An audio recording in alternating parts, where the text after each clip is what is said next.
Good afternoon, investors. From remarkable earnings beats to game-changing acquisitions, we're tracking all the market movers for April 15th. We're going to be looking at stocks that are in the news today because of investments, deals, acquisitions, order wins, and even some earnings surprises. Exactly. It's going to be a busy day, so let's jump right in and see which companies are making waves. First up, we have Aditya Birla Real Estate Limited. Their booking value hit 8,000 crore rupees in financial year 2025, a 100% jump from financial year 2024. That's quite a leap, right? Absolutely, that kind of growth is significant. Apparently, Birla Arika in Gurugram alone accounted for 3,100 crore rupees of that. They're planning 8 launches for financial year 2026, focusing on premium and luxury housing. So it seems like they're doubling down on what's working. Makes sense. Okay, next on our list is Adani Green Energy Limited. Their operational capacity increased by 30% year-on-year to 14.2 gigawatts in financial year 2025. That's a lot of power. It is. And the sale of energy also increased by 28% year-on-year. The fact that their solar portfolio CUF is at 24.8%, wind at 27.2%, and hybrid at almost 40% shows they're really optimizing their resources. Right, maximizing efficiency, just like optimizing your gas mileage. Speaking of energy, Tata Power Renewable Energy Limited signed a PPA with NTPC Limited. What's that all about? Well, they're going to develop a 200 megawatt firm and dispatchable renewable energy project.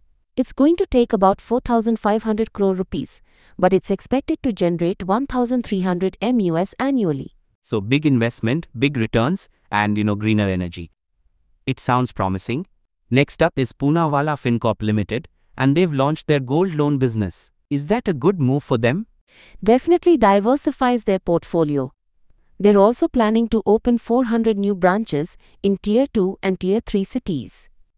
Their AUM assets under management is already at approximately 35,550 crore rupees. So it looks like they're expanding aggressively. Expanding and diversifying. Now let's see. Havells India Limited approved an INR 600 crore rupees investment in Goldi Solar. That's an interesting move. Actually, that's a strategic minority investment. It's part of a larger fundraise by Goldi. Havells will end up with around 9% stake, and it aligns with their goal to get into the renewable energy sector. So, it's like buying a small piece of the pie, betting on future growth in solar. We've also got Capacity Infra Projects Limited, who received a letter of intent from 10X Realty Limited for rupees 220 crore. What exactly does this mean? Well, it's a contract for Civilco, and Shell works on the Address by GS Bandra project. It's good to note that it's not a related party transaction, so it's all above board. Good to know. Now shifting gears, Antony Waste Handling Cell Limited managed about 4.93 million tons of MSW in financial year 2025. What does MSW mean again? Municipal solid waste, basically garbage. They're up 6% year-on-year. Their Pimpri Chinchwad waste-to-energy plant is also doing well, achieving 90% PLF for Q4 financial year 2025. Waste to energy, now that's efficient. Speaking of efficiency, Biocon Biologics secured a market entry date for Yesafili trademark in the US. That's a big win, right? Massive. It means they've reached a settlement and license agreement with Regeneron. They're cleared to launch Yesafili in the US in the second half of 2026 or potentially earlier. Wow, that's potentially a huge market opening up for them. Okay, Bliss GVS Pharma Limited also has some good news. Their partner Rising Pharma received US FDA approval for mesalamine suppositories. Right, and the estimated US market size for that is US $29 million. Seems like a niche but valuable market they're tapping into. Every little bit counts, right? Next, Intellect Design Arena Limited partnered with SL Mining and Industries Limited to implement EMACH.AICPX. What exactly is that? It's the EMACH.AICPX platform. SL Mining will manage an annual procurement value of rupees 1,200 crore through it. Think of it as like upgrading their entire digital infrastructure for procurement. Gotcha. Okay, moving on to 1.1 Solutions Limited, they signed a term sheet to acquire a majority stake in an AI software platform. Seems like everyone's jumping on the AI bandwagon. They are. The target is an intelligent automation-led enterprise. They're aiming to offer next-generation software development as a service. It could really boost their digital transformation suite. Alright, next up we have Premier Energies Limited. They announced a strategic technology partnership with RENA Technologies GmbH. I mean, it sounds good, but what does it really mean? They're focusing on next-generation solar cell innovation, specifically TOPCon and tandem technology. Basically, they're trying to make solar cells more efficient and reduce the carbon footprint of manufacturing them. Making things greener and more efficient, always a good thing. Let's see. Quality Power Electrical Equipments Limited received an order for reactors for flexible AC transmission systems. That's a mouthful. It is. Basically, it's worth approximately 19.7 crore rupees, and it supports renewable energy integration into the grid. Think of it as like the plumbing for clean energy. Makes sense. Power and Instrumentation Gujarat Limited received a smaller work order but still significant. It's for rupees 80,24,000. It's for erection, oil filtration, and testing of a 350 MVA power transformer. Every piece of the puzzle counts. True.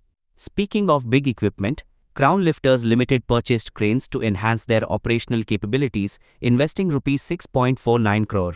They got a 160 MT tire-mounted crane, a 110 MT tire-mounted crane, and a 90 MT crawler-mounted crane.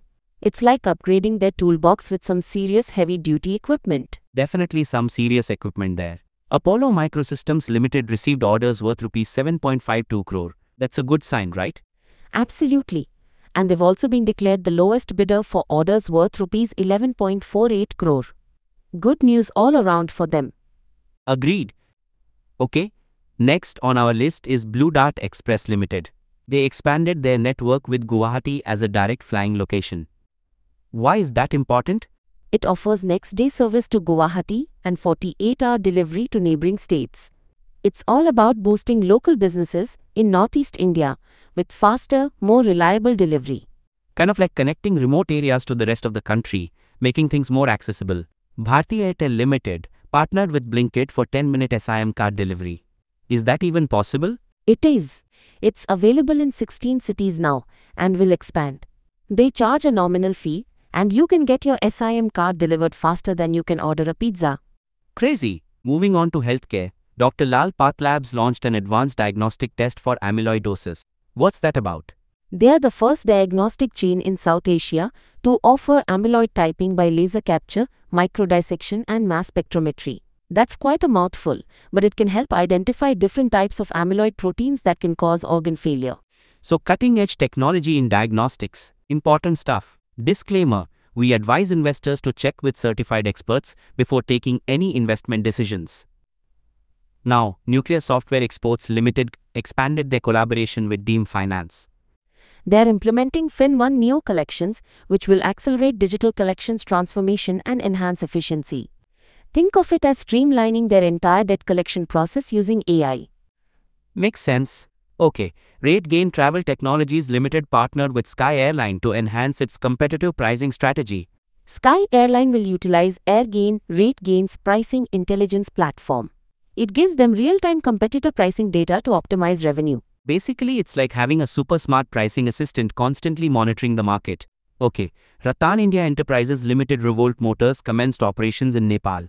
That's a new market for them, right? Exactly. They opened their first dealership in Kathmandu and plan to establish 12 additional showrooms.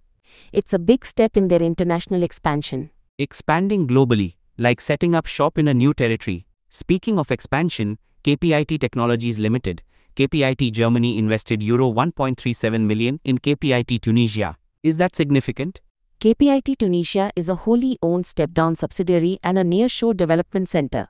It's a related party transaction but won't affect their business or financials significantly. Got it. NIIT Learning Systems Limited was named one of the top 20 custom content development companies. That's a pretty consistent recognition, isn't it?